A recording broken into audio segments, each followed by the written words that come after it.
Le grand format de ce soir nous emmène aux États-Unis. On va tout de suite retrouver Jacques Cardoz. Bonsoir Jacques, vous allez nous emmener dans la Silicon Valley, temple de la créativité et des nouvelles technologies, où des entreprises recrutent de plus en plus d'autistes Asperger. Question simple, pourquoi ?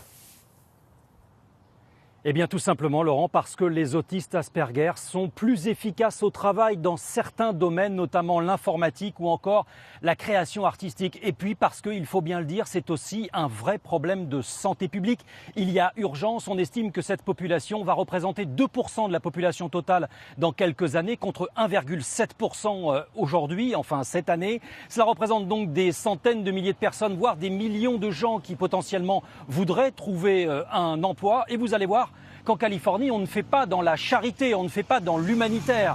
On estime que ces autistes Asperger peuvent même améliorer les résultats de l'entreprise. Voici notre reportage avec Thomas Donzel. Et si l'autisme devenait un atout dans le monde du travail ? En Californie, on y croit de plus en plus. Cet État de l'Ouest américain offre chaque année plus de contrats aux salariés autistes. Evan Rushdie est l'un d'eux. Voilà 4 ans qu'il quitte chaque matin une maison qu'il occupe en colocation avec son déjeuner et son ordinateur sous le bras. Il rejoint une société de Los Angeles qu'il a embauché à 35 ans. C'est en fait son premier emploi. C'est très difficile de trouver un emploi parce qu'on doit passer un entretien d'embauche. Je crois que le problème, c'est la première impression que vous projetez sur les autres. Et malheureusement, les autistes comme nous avons des gestes et des attitudes qui peuvent surprendre. On ne s'en rend même pas compte, mais celui qui est en face ne comprend pas. Evan se répète en permanence tout ce qu'il doit faire pour ne rien oublier.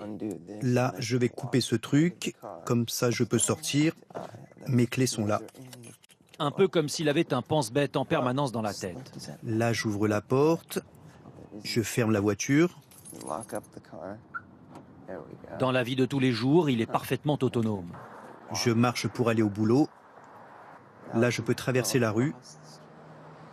C'est le fait d'être employé qui l'aide à s'accomplir et c'est ce qu'il souhaite à tous les autistes.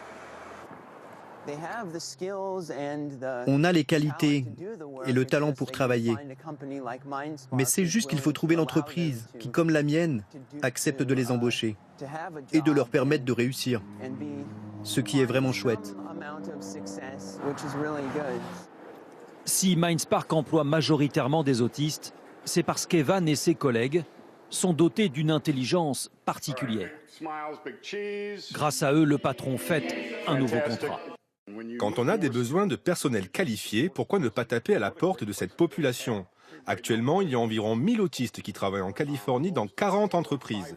Mais le but, c'est 5000 dans 2 ans, puis 100 000 dans 10 ans. Il n'y a pas de raison que ce ne soit pas possible. Leur force, c'est la résolution de bugs informatiques. Tous disposent de capacités mémorielles, de concentration et de calcul plus élevées que la moyenne. Il y a quelque chose en moi qui fait que ça répond à un besoin. Si dans un programme, je vois un défaut, je me dis ça ne va pas. Et là non plus, et puis là non plus. Du coup, je commence à corriger et c'est drôle, mais je n'arrive plus à me débrancher. C'est bon de se dire qu'il y a des gens qui recherchent nos profils, que nous ne sommes pas perçus comme des gens qui ont un éventail de capacités particulières. Informaticien hors pair, mais aussi créateur sans égal. Les personnes autistes trouvent leur place dans le monde du cinéma. Nous sommes à 2 pas d'Hollywood, chez Exceptional Minds, un studio qui forme et emploie plusieurs autistes. Car dans l'animation et les effets spéciaux, ils savent faire preuve d'une très grande patience, d'une grande précision, mais aussi d'un grand sens de la créativité. Il faut être attentif aux détails, doué en dessin pour être un bon animateur. Et ces gars-là ont cette capacité à travailler sur la même tâche pendant des heures, des jours et des semaines sans jamais se lasser. Wayne et Jacob peuvent rester des heures à façonner leurs personnages, leurs histoires. Enfermés dans leur monde, ils savent rester concentrés jusqu'à l'aboutissement du projet. J'ai travaillé sur plein de projets. J'étais bien déterminé à travailler dur et jusqu'au bout. Et là, ce projet, de quoi s'agit-il ? J'ai appelé mon film « L'évasion de la forêt ». C'est l'histoire d'un garçon qui essaye d'échapper à des troupes dans les bois. Ce studio travaille pour plusieurs clients dans l'industrie du cinéma. Actuellement, il élabore des films pour les Jeux Olympiques de Los Angeles et des documentaires. Mais dans la plus grande discrétion, il a aussi contribué à des films qui ont tenu le haut de l'affiche au box-office.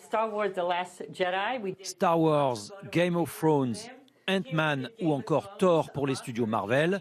Une fierté pour l'une des responsables de Exceptional Minds. Que ce soit les studios Marvel, ILG de George Lucas, Warner Universal, tous avaient reconnu que nos garçons avaient fait du très bon travail. Alors ils reviennent nous voir pour d'autres contrats. Aujourd'hui, seuls 7% des personnes autistes trouvent un emploi aux États-Unis. C'est trop peu au regard d'une population qui ne cesse d'augmenter et qui est largement capable de travailler dans certains secteurs professionnels.